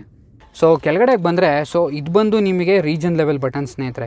ಸೊ ಇದು ಬಂದು ರೀಜನ್ ಲೆವೆಲ್ಲು ಕಮ್ಮಿ ಮಾಡೋಕ್ಕೆ, ಇದು ಬಂದು ಜಾಸ್ತಿ ಮಾಡೋಕ್ಕೆ. ಸೊ ಇವಾಗ ನೋಡ್ಬೋದು ಸೊ ರೀಜನ್ ಲೆವೆಲ್ ಆಫಲ್ಲಿದೆ. ಸೊ ಅದನ್ನ ಒತ್ತಾ ಹೋದರೆ ನೋಡ್ಬೋದು ರೀಜನ್ ಲೆವೆಲ್ 2 ಆಯಿತು, ರೀಜನ್ ಲೆವೆಲ್ 3 ಬಂತು. ಸೊ ಅದೇ ಇವಾಗ ಈ ಬಟನ್ ಒತ್ತಾ ಹೋದರೆ ನಿಮಗೆ ರೀಜನ್ ಲೆವೆಲ್ ಕಮ್ಮಿ ಆಗುತ್ತೆ ನೋಡ್ಬೋದು. ರೀಜನ್ ಬಂದು ನಾನು ಸಿಟಿಯಲ್ಲಿ ಇರೋದ್ರಿಂದ ಮ್ಯಾಕ್ಸಿಮಮ್ಗೆ ಇಟ್ಟಿದ್ದೀನಿ. ಸೊ 3ಗೆ ಇಟ್ಟಿದ್ದೀನಿ. ಸೊ ಒಂಥರ ಸಿಂಗಲ್ ಪೆಡಲ್ ಡ್ರೈವಿಂಗ್ ಅಂತಲೇ ಹೇಳ್ಬೋದು ಸ್ನೇಹಿತರೆ ಅದನ್ನ. ಯಾಕೆಂತಂದರೆ ನೀವು ಬ್ರೇಕ್ನ ಮುಟ್ಟೋದೇ ಬೇಡ, ಕಾರ್ ಆಟೋಮೆಟಿಕ್ಕಾಗಿ ಬ್ರೇಕ್ ಮಾಡ್ತಾ ಇರುತ್ತೆ. ಆ ಲೆವೆಲ್ಗಿದೆ ರೀಜನ್ 3. ರೀಜನ್ 3 ಇರೋದ್ರಿಂದ ನೋಡ್ಬೋದು ಸ್ನೇಹಿತರೆ ಆಲ್ಮೋಸ್ಟ್ ಹೆಂಗೆ ಕಾರು ಬ್ರೇಕ್ ಮಾಡ್ತಾ ಇದೆ ಅಂತ ಅನ್ನೋದು. ಸೊ ನಾನು ಎಕ್ಸ್ಲೇಟರ್ ಬಿಡ್ತಾ ಇದ್ದೀನಿ, ಕಾರ್ ಬ್ರೇಕ್ ಮಾಡ್ತಾ ಇದೆ ಅಷ್ಟೇ, ಆಟೋಮೆಟಿಕ್ ಆಗೋದೇನೆ. ಸಿಟಿಲಿ ತುಂಬ ಯೂಸ್ ಆಗುವಂಥ ಫೀಚರ್ ಇದು. ಸೊ ನಿಮ್ಗೆ ಅಪ್ಹಿಲ್ ಏನಾದ್ರು ಹೋಗ್ತಾ ಇದ್ದೀರ ಅಂತಲೇ ರೀಜನ್ 1 ಹಾಕೊಳ್ಳಿ, ಅಥವಾ ರೀಜನ್ 1 ಆಫ್ ಮಾಡ್ಕೊಂಬಿಡಿ, ಅಥವಾ ರೀಜನ್ನೇ ಆಫ್ ಮಾಡ್ಕೊಳ್ಳಿ. ಒಂದು ವೇಳೆ ನೀವೇನಾದರೂ ಡೌನ್ ಹಿಲ್ಲಲ್ಲಿ ಇದ್ದೀರಾ ಅಂತಂದರೆ ರೀಜನ್ 3 ಹಾಕೊಳ್ಳಿ. ಸೊ ದಟ್ ನಿಮಗೆ ಕಾರು ಚಾರ್ಜ್ ಕೂಡ ಆಗ್ತಾ ಇರುತ್ತೆ, ಮತ್ತು ನಿಮಗೆ ಕಾರು ಕಂಟ್ರೋಲ್ ಕೂಡ ತಪ್ಪಲ್ಲ. ಸೊ ಟೋಟಲ್ 3 ರೀಜನ್ ಬರುತ್ತೆ ಇದರಲ್ಲಿ. ಆ್ಯಕ್ಚುಲಿ ನಿಮಗೆ ರೇಂಜ್ ಆ್ಯಂಗ್ಸಿಟಿ ಇತ್ತು ಅಥವಾ ರೇಂಜ್ ಇನ್ಕ್ರೀಸ್ ಮಾಡ್ಕೋಬೇಕು ಅಂದರೆ, ಸೊ ನಾನು ಹೇಳಿದ್ನಲ್ಲ ಸ್ನೇಹಿತರೆ, ರೀಜನ್ ಬ್ರೇಕಿಂಗ್ ವೈಸಲ್ಲಿ ಡಿಫರ್ ಆಗುತ್ತೆ ಅಂತ ಅನ್ನೋದು. ಈಗ ನೋಡಿ ಇವಾಗ, ಸೊ ರೀಜನ್ ವೈಸು ಜಾಸ್ತಿ ಮಾಡಿದ ತಕ್ಷಣ ರೇಂಜ್ ಜಾಸ್ತಿ ಆಯಿತು, ಕಮ್ಮಿ ಮಾಡಿದ ತಕ್ಷಣ ಕಮ್ಮಿ ಆಯಿತು. ಸೊ ಮಿನಿಮಮ್ ರೀಜನಲ್ಲಿ 114 ಇದೆ, ಅದೇ ಮ್ಯಾಕ್ಸಿಮಮ್ಮಲ್ಲಿ ನಿಮಗೆ 122 ಇದೆ. ಈಗ ಸೆಕೆಂಡಲ್ಲಿ ಇದೆ, ಅದೇ ಇನ್ನೂ ಜಾಸ್ತಿ ಮಾಡಬೇಕು ಅಂತಂದರೆ ಈಗ ನೋಡಿ AC ಆನಲ್ಲಿದೆ ಇವಾಗ ಸದ್ಯಕ್ಕೆ. ಅದೇ ಇವಾಗ AC ಆಫ್ ಮಾಡ್ತೀನಿ ಅಂತ ಅಂದ್ಕೊಳ್ಳಿ, ಇವಾಗ ಸದ್ಯಕ್ಕೆ ನೋಡಿ 120 ಇದೆ. AC ಆಫ್ ಮಾಡಿದ ತಕ್ಷಣ ನೋಡಿ 133ಗೆ ಬಂತು ಡಿಸ್ಟೆನ್ಸು. ಸೊ ಹಾಗಾಗಿ ನಿಮಗೆ ಏನಾದರೂ ರೇಂಜ್ ಜಾಸ್ತಿ ಬೇಕು ಅಂತಂದರೆ AC ಆಫ್ ಮಾಡ್ಕೊಳ್ಳಿ, ರೀಜನ್ ಮ್ಯಾಕ್ಸಿಮಮ್ ಇಟ್ಕೊಳ್ಳಿ, ನಿಮಗೆ ರೇಂಜ್ ಜಾಸ್ತಿ ಆಗುತ್ತೆ. ಸೊ ರೀಜನ್ ಜಾಸ್ತಿ ಮಾಡ್ಕೊಳಂಗಿಲ್ಲ, ನಿಮಗೆ ರೇಂಜ್ ಅಕಾರ್ಡಿಂಗ್ಲಿ ವೇರಿ ಆಗ್ತಾನೆ ಇರುತ್ತೆ. ಸೊ ಇದು ಬಂದು ನಿಮಗೆ ಫಾಗ್ ಲ್ಯಾಂಪಿಗೆ ಕೊಟ್ಟಿರೋವಂಥದ್ದು. ಸೊ ಇದು ಬಂದು ನಿಮಗೆ ಚಾರ್ಜಿಂಗ್ ಓಪನ್ ಮಾಡೋಕ್ಕೆ, ಇದು ಬಂದು ಸೆಂಟ್ರಲ್ ಲಾಕಿಂಗ್ ಕೊಟ್ಟಿರೋವಂಥದ್ದು, ಇದು ಬಂದು ಬೂಟ್ ಓಪನ್ ಮಾಡೋಕ್ಕೆ ಕೊಟ್ಟಿರೋವಂಥದ್ದು. ಸೊ ಈ ಕಾರ್ಲಿ ಆಟೋಮೆಟಿಕ್ AC ಸಹ ಬರುತ್ತೆ. ಕೆಳಗಡೆ ಒಂದು ಸಣ್ಣ ಸ್ಟೋರೇಜ್ ಸ್ಪೇಸ್ ಇದೆ, ಇಲ್ಲೊಂದು 12 ವೋಲ್ಟ್ ಪೋರ್ಟ್ ಕೊಟ್ಟಿದ್ದಾರೆ, ಮತ್ತು USB ಪೋರ್ಟ್ ಕೊಟ್ಟಿದ್ದಾರೆ, ಮತ್ತು ಇಲ್ಲೊಂದು ಸಣ್ಣ ಸ್ಟೋರೇಜ್ ಸ್ಪೇಸ್ ಇದೆ ಆವಾಗಲೇ ತೋರಿಸ್ದಂಗೆ. ಇದು ಬಂದು ಡ್ರೈವ್ ಮೋಡ್ ಸೆಲೆಕ್ಟರು, ಇದು ಬಂದು ಸ್ಪೋರ್ಟ್ಸ್ ಮೋಡಿಗೆ ಕೊಟ್ಟಿರುವಂಥದ್ದು. ಜೊತೆಗೆ ಕಾರಲ್ಲಿ 2 ಡ್ರೈವ್ ಮೋಡ್ ಇದೆ ಸ್ನೇಹಿತರೆ, ಒಂದು ನಾರ್ಮಲ್ ಸಿಟಿ ಮೋಡು ಮತ್ತು ಇನ್ನೊಂದು ಸ್ಪೋರ್ಟ್ಸ್ ಮೋಡು. ಸೊ ನಿಮಗೆ ಸ್ಪೋರ್ಟ್ಸ್ ಮೋಡಲ್ಲಿ ಆಲ್ಮೋಸ್ಟ್ ಕಾರಲ್ಲಿರುವಂತಹ ಫುಲ್ ಪೊಟೆನ್ಷಿಯಲ್, ಫುಲ್ ಟಾರ್ಕ್ ಸಿಗುತ್ತೆ ನಿಮಗೆ. ಅದೇ ಸಿಟಿ ಮೋಡ್ ಅಂತ ತಗೊಂಡ್ರೆ ಸ್ನೇಹಿತರೆ, ಸ್ಪೋರ್ಟ್ಸ್ ಮೋಡಲ್ಲಿ ಏನೊಂದು ಟಾರ್ಕ್ ಸಿಗುತ್ತೆ ಅದ್ರ 75% ಅಷ್ಟು ನಿಮಗೆ ಟಾರ್ಕ್ ಕೊಡುತ್ತೆ ನಿಮಗೆ ಸಿಟಿಲಿ. So that's a good thing. So that ನಿಮಗೆ ಕಾರ್ ತುಂಬ ಫಾಸ್ಟಾಗಿ ಫುಲ್ ಆಗಲ್ಲ, ಜೊತೆಗೆ ರೇಂಜ್ ಕೂಡ ತುಂಬ ಬೇಗ ಡಿಪ್ಲೀಟ್ ಆಗಲ್ಲ. ಇವನ್ ನೀವು ಸ್ಪೋರ್ಟ್ ಮೋಡಲ್ಲಿದ್ದು ಸಹ ನೋಡಿದ್ರೆ ರೀಜನ್ ಆ್ಯಕ್ಚುಲಿ ತುಂಬ ಲೋ ಲೆವೆಲಲ್ಲಿ ವರ್ಕ್ ಆಗ್ತಾಯಿದೆ ಸ್ನೇಹಿತರೆ. ನೋಡ್ಬೋದು ಆ್ಯಕ್ಚುಲಿ ಬ್ರೇಕೇ ಆಗ್ತಾಯಿಲ್ಲ ಕಾರು. ನಾರ್ಮಲ್ ಏನು ಒಂದು ರೋಡ್ ಇನ್ಕ್ಲೈನ್ ಅಥವಾ ಸ್ಟೀಪ್ ಇದೆ, ಆಸ್ ಪರ್ ದಟ್ ಕಾರ್ ಒಂದು ಸ್ಪೀಡಪ್ ಆಗೋದಾಗಿರ್ಬೋದು ಅಥವಾ ಡೀಸೆಲರೇಟ್ ಆಗಿರ್ಬೋದು, ಆ ಥರ ತೊಗೊಳ್ಳೋವಂಥದ್ದು. ಸೊ ಸ್ಪೋರ್ಟ್ ಮಾಡಲ್ ಅಂತ ಏನು ಡೀಸೆಲರೇಟ್ ಆಗಲ್ಲ. ಸೊ ಇಲ್ಲಿ ನೋಡ್ಬೋದು ಹ್ಯಾಂಡ್ ಬ್ರೇಕ್ ಕೊಟ್ಟಿದ್ದಾರೆ, ಮತ್ತು 2 ಕಪ್ ಹೋಲ್ಡರ್ ಕೊಟ್ಟಿದ್ದಾರೆ, ಮತ್ತು ಇಲ್ಲೊಂದು 12 ವೋಲ್ಟ್ ಪೋರ್ಟ್ ಕೊಟ್ಟಿದ್ದಾರೆ ನೋಡ್ಬೋದು. ಸೊ ರಿಯರ್ ಪ್ಯಾಸೆಂಜರ್ಸ್ಗೆ ಚಾರ್ಜ್ ಮಾಡ್ಕೊಳ್ಳೋಕೆ ಯೂಸ್ ಮಾಡ್ಕೋಬೋದು. ಆವಾಗಲೇ ಹೇಳ್ದಂಗೆ ಸ್ಟೋರೇಜ್ ಸ್ಪೇಸ್ ಇದೆ ಇಲ್ಲಿ. ಸೊ ಈ ಕಾರಲ್ಲಿ ಮ್ಯಾನ್ಯುವಲ್ ಡಿಮ್ಮಿಂಗ್ ಮಿರರ್ ಬರುತ್ತೆ ಸ್ನೇಹಿತರೆ. ಸೊ ಈ ಸೈಡಲ್ಲಿ ಬರೀ ಟೋಲ್ಡರ್ ಶೀಟ್ ಮಾತ್ರ ಇದೆ. ಸೊ ಇಲ್ಲಿ ಬಂದು ಮೈಕ್ ಪ್ಲೇಸ್ಮೆಂಟ್ ಇದೆ. ಸೊ ಈ ಕಡೆ ಇದರಲ್ಲಿ ಮಿರರ್ ಮಾತ್ರ ಇದೆ. ಇಲ್ಲಿ ಸಹ ಹ್ಯಾಂಡಲ್ ಕೊಟ್ಟಿದ್ದಾರೆ, ನೋಡ್ಬೋದು ಅದನ್ನ ನೀವು. ಡ್ರೈವರ್ ಸೈಡ್ ಏನು ಕೊಟ್ಟಿಲ್ಲ, ಇಲ್ಲಿ ಬಂದು ಮೈಕ್ ಪ್ಲೇಸ್ಮೆಂಟ್ ಇದೆ. ಸೊ ಈ ಕಾರಲ್ಲಿ ಗ್ಲೋ ಬಾಕ್ಸ್ ಕತೆ ನೋಡೋದಾದರೆ ನೋಡ್ಬೋದು ಸ್ನೇಹಿತರೆ ಎಷ್ಟು ದೊಡ್ಡದಿದೆ ಅಂತ ಅನ್ನೋದು. ಜೊತೆ ಕೂಲಿಂಗ್ ಫಂಕ್ಷನ್ ಸಹ ಕೊಟ್ಟಿದ್ದಾರೆ. So that's a good thing. So dashboard hard ಪ್ಲಾಸ್ಟಿಕಲ್ಲಿ ಕೊಟ್ಟಿದ್ದಾರೆ. So at this price point ಏನೂ ಎಕ್ಸ್ಪೆಕ್ಟ್ ಮಾಡೋಕ್ಕಾಗಲ್ಲ ನೀವು. ವಿಸಿಬಿಲಿಟಿ ನೋಡೋದಾದರೆ, ಸೊ ಇದು ಹ್ಯಾಚ್ ಬ್ಯಾಕ್ ಆಗಿರೋದ್ರಿಂದ ಸ್ವಲ್ಪ ಸ್ಲೋಪಿಂಗ್ ಕೊಟ್ಟಿರ್ತಾರೆ. ಸೊ ಹಾಗಾಗಿ ಸ್ವಲ್ಪ ನಿಮ್ಮ ಅಂದಾಜು ಮೇಲೆ ಓಡಿಸ್ಕೋಬೇಕಾಗತ್ತೆ. ಕಾರ್ ಸಣ್ಣದಿರೋದ್ರಿಂದ ಏನು ಪ್ರಾಬ್ಲಮ್ ಇಲ್ಲ. ಮಿರರ್ ವಿಸಿಬಿಲಿಟಿಗೆ ಬಂದರೆ ನೋಡ್ಬೋದು ಸ್ನೇಹಿತರೆ ಎಷ್ಟು ದೊಡ್ಡದಾಗಿದೆ ಅಂತ ಅನ್ನೋದು. ಸೊ ಸುತ್ತಮುತ್ತ ಏನಿದೆ ಅಂತ ಅನ್ನೋದು ಆರಾಮಾಗಿ ಕಾಣುತ್ತೆ. So that's a good thing. So ಈ ಕಾರು ನಿಜವಾಗ್ಲೂ ಹೆಂಗೆ ಫುಲ್ ಆಗತ್ತೆ ಅಂತ ಅನ್ನೋದನ್ನ ನೋಡೋಣ ಸ್ನೇಹಿತರೆ. ಸೊ ರೀಜನ್ ಆಫ್ ಮಾಡ್ತಾ ಇದ್ದೀನಿ ನಾನು. ಡ್ರೈವ್ ಮೋಡಲ್ಲಿ ಇತ್ತು, ಇವಾಗ ಸ್ಪೋರ್ಟ್ ಮೋಡ್ಗೆ ಹಾಕೊಂಡಿದ್ದೀನಿ ನಾನು. ಸೊ ಕಾರ್ ನಿಜವಾಗ್ಲೂ ಹೆಂಗೆ ಪುಷ್ ಆಗತ್ತೆ ಅಂತ ಅನ್ನೋದನ್ನ ನೋಡೋಣ. ಮುಂದ್ಗಡೆ ಒಂದು ಖಾಲಿ ಸ್ಟ್ರೆಚ್ ಇದೆ ನಮಗೆ. ಸೊ ಲೆಟ್ಸ್ ಸಿ ಸ್ನೇಹಿತರೆ.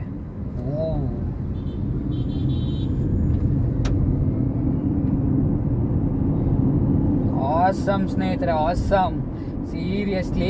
ಸೊ ನೀವು ಟಿಯಾಗೋ EVನ ಸೊ ಬೇರೆ ಕಾರ್ಗಳಿಗೆ ಕಂಪೇರ್ ಮಾಡಿ ಹೇಳಕ್ಕೆ ಹೋಗ್ಬೇಡಿ ಸ್ನೇಹಿತರೆ. ಬಿಕಾಸ್ ಇದರಲ್ಲಿರುವಂಥದ್ದು 24 kilowatt battery pack. So 24 kilowatt battery ಪ್ಯಾಕಿಗೆ ಮತ್ತು ಈ ಕಾರ್ಗಿರುವಂತಹ ವೇಟ್ಗೆ ಗಾಡಿ ತುಂಬ ಚೆನ್ನಾಗಿ ಫುಲ್ ಆಗ್ತಾ ಇದೆ. ಸೊ ದಟ್ಸ್ ಆಸಮ್ ಅಂತ ಹೇಳ್ಬೋದು. ಒಂದೇ ಸಲಕ್ಕೆ ಆಲ್ಮೋಸ್ಟ್ 70-75 ಬಂತು ಸ್ನೇಹಿತರೆ ಗಾಡಿ. ಸೊ ಫುಲ್ ಮಾತ್ರ ತುಂಬ ಚೆನ್ನಾಗಿದೆ, ಮತ್ತು ಪುಷ್ ಬ್ಯಾಕ್ ಸಹ ಕೊಡುತ್ತೆ. ಜೊತೆಗೆ ಇನ್ನೊಂದು ಖುಷಿ ವಿಷಯ ಅಂತಂದರೆ, ಪುಷ್ ಬ್ಯಾಕ್ ಕೊಟ್ಟರು ಸಹ ನಿಮಗೆ ಎಲ್ಲೂ ಒಂಥರ ಕಾನ್ಫಿಡೆನ್ಸ್ ಲೂಸಿಂಗ್ ಇತ್ತು ಅನ್ನೋ ಥರ ಎಲ್ಲೂ ಇರಲಿಲ್ಲ. ಸೊ ಅದೊಂದು ಖುಷಿ ವಿಷಯ. ಲೈಕ್ ಒಂಥರ ಈಗ ನೆಕ್ಸಾನ್ ತೊಗೊಂಡ್ರೆ ನೀವು, ಸೊ ಅದು ಒಂಥರ ಪೆಡಲ್ ಮಾಡಿದ ತಕ್ಷಣವೇ ಅದು ತುಂಬ ಒಂಥರ ಅಗ್ರೆಸಿವ್ ಆಗುತ್ತೆ ಗಾಡಿ. ಒಂಥರ ವೀಲ್ ಸ್ಪಿನ್ ಆಗಿರ್ಬೋದು, ಅಥವಾ ಒಂದು ಪುಲ್ ಮಾಡುವಂತಹ ಒಂದು ಅಗ್ರೆಸಿವ್ನೆಸ್ ಆಗಿರ್ಬೋದು, ತುಂಬ ಒಂಥರ ಹೈಪರ್ ಅಂತ ಅನಿಸುತ್ತೆ. ಬಟ್ ದಿಸ್ ಈಸ್ ಐಡಿಯಲ್ ಅಂತ ಹೇಳ್ಬೋದು ಸ್ನೇಹಿತರೆ. ಒಂದು ಬಿಗಿನರ್ಸ್ ಆದ್ರೂ ಸಹ ನೀವು, ಸೊ ನಿಮಗೆ ಕಾರ್ ಎಲ್ಲೂ ಒಂಥರ ಹೆದರಿಕೆ ಕೊಡಲ್ಲ. ಸ್ಪೋರ್ಟ್ ಮೋಡ್ಗೆ ಹಾಕ್ಕೊಂಡು ನೀವು ಕಂಪ್ಲೀಟಾಗಿ ಫ್ಲೋರ್ ಮಾಡಿದ್ರು ಪೆಡಲ್ನ, ಎಲ್ಲೂ ಒಂಥರ ಭಯ ಕೊಡಲ್ಲ. So that's a good thing. But it's best known for city car ಸ್ನೇಹಿತರೆ. ಬಿಕಾಸ್ ಈ ಕಾರ್ ರೇಂಜ್ ನೋಡಿದ್ರೆ ಐಡಿಯಲಿ 200 ಕಿಲೋಮೀಟರ್ ಅಷ್ಟೇ ಇರೋದು. ಸೊ ನೀವು ಹೈವೇ ಡ್ರೈವ್ ಎಲ್ಲೇ ತೊಗೊಂಡೋದ್ರು, ಫಾರ್ ಎಕ್ಸಾಂಪಲ್ ಮ್ಯಾಕ್ಸಿಮಮ್ ಅಂತಂದರೆ ಒಂದು ಹಿರಿಯೂರು ಅಲ್ಲಿವರೆಗೂ ಹೋಗಿ ವಾಪಸ್ ಬಂದುಬಿಡ್ಬೇಕಾಗತ್ತೆ ನೀವು. ಅಥವಾ ನೀವು ಚಿತ್ರದುರ್ಗ ತನಕ ಹೋಗ್ತೀವಿ ಅಂತಂದರೆ ಚಿತ್ರದುರ್ಗಲ್ಲಿ ಹೋಗಿ ಮತ್ತೆ ವಾಪಸ್ ಅಲ್ಲಿ ನೀವು ಚಾರ್ಜ್ ಮಾಡಿಕೊಂಡು ವಾಪಸ್ ಬರಬೇಕಾಗತ್ತೆ. ಸೊ ಹಾಗಾಗಿ ಬೆಸ್ಟ್ ನೋನ್ ಫಾರ್ ಸಿಟಿ ಅಂತಲೇ ಹೇಳ್ಬೋದು ಈ ಕಾರ್ನ.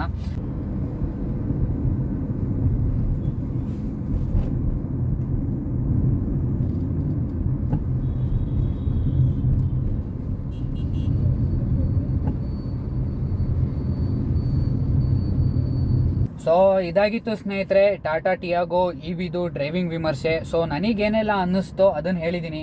ನಾನು ಯೂಟ್ಯೂಬರ್ ಆಗಿ ಈ ವ್ಲಾಗ್ನ ಮಾಡಲಿಲ್ಲ ಸ್ನೇಹಿತರೆ. ನಾನು ಒಬ್ಬ ಕಸ್ಟಮರ್ ಆಗಿ ಕಾರ್ನ ಡ್ರೈವ್ ಮಾಡೋಕ್ಕೆ ಅಂತ ಬಂದಾಗ ನಿಜವಾಗ್ಲೂ ನಿಮಗೆ ಹೆಂಗೆ ಫೀಲ್ ಕೊಡುತ್ತೆ ಅಂತ ಅನ್ನೋದೇ ಇಲ್ಲಿ ಮೇಯ್ನ್ ಪಾಯಿಂಟ್ ಆಗಿತ್ತು. ಬಿಕಾಸ್ ಎಲ್ಲರದು ನಾನು ಆಲ್ಮೋಸ್ಟ್ ಬೇರೆ ಕಡೆ ಎಲ್ಲ ನೋಡಿದಾಗ ನೆಕ್ಸಾನ್ ಇವಿ ಕಂಪೇರ್ ಮಾಡಿ ಸೊ ಇದಂತ ಏನು ಫುಲ್ ಇಲ್ಲ ಹಾಗೆ ಹಿಂಗೆ ಅಂತ ಮಾತಾಡ್ತಾರೆ. ನೀವು ಟೆಸ್ಟ್ ಡ್ರೈವ್ ಬಂದು ತೊಗೊಂಡಾಗ ಸ್ನೇಹಿತರೆ ಸೊ ಒಂದು ಒಳ್ಳೆ ಫೀಡ್ಬ್ಯಾಕ್ ಕೊಡುತ್ತೆ ಮತ್ತು ಒಂದು ಒಳ್ಳೆ ಪವರ್ ಇದೆ ಅಂತಲೂ ಅನ್ಸುತ್ತೆ ನಿಮಗೆ. ಸೊ ಬನ್ನಿ ಒಂದ್ಸಲ ಟೆಸ್ಟ್ ಡ್ರೈವ್ ಮಾಡಿ. ಸೊ ಈ ಕಾರ್ನ ಬುಕ್ ಮಾಡಬೇಕು ಅಂತಂದರೆ ಸೊ ಲಾಲ್ಬಾಗ್ ಮೇನ್ ರೋಡಲ್ಲಿರೋ ಪ್ರೇರಣಾ ಮೋಟರ್ಸ್ನವ್ರನ್ನ ಕಾಂಟ್ಯಾಕ್ಟ್ ಮಾಡಿ. ಸೊ ಅವ್ರ ಕಾಂಟ್ಯಾಕ್ಟ್ ಡೀಟೇಲ್ಸ್ ಮತ್ತು ಅಡ್ರೆಸ್ನ ಡಿಸ್ಕ್ರಿಪ್ಷನಲ್ಲಿ ಕೊಟ್ಟಿರ್ತೀನಿ, ಚೆಕ್ ಮಾಡೋದು ಮಾತ್ರ ಮರಿಬೇಡಿ.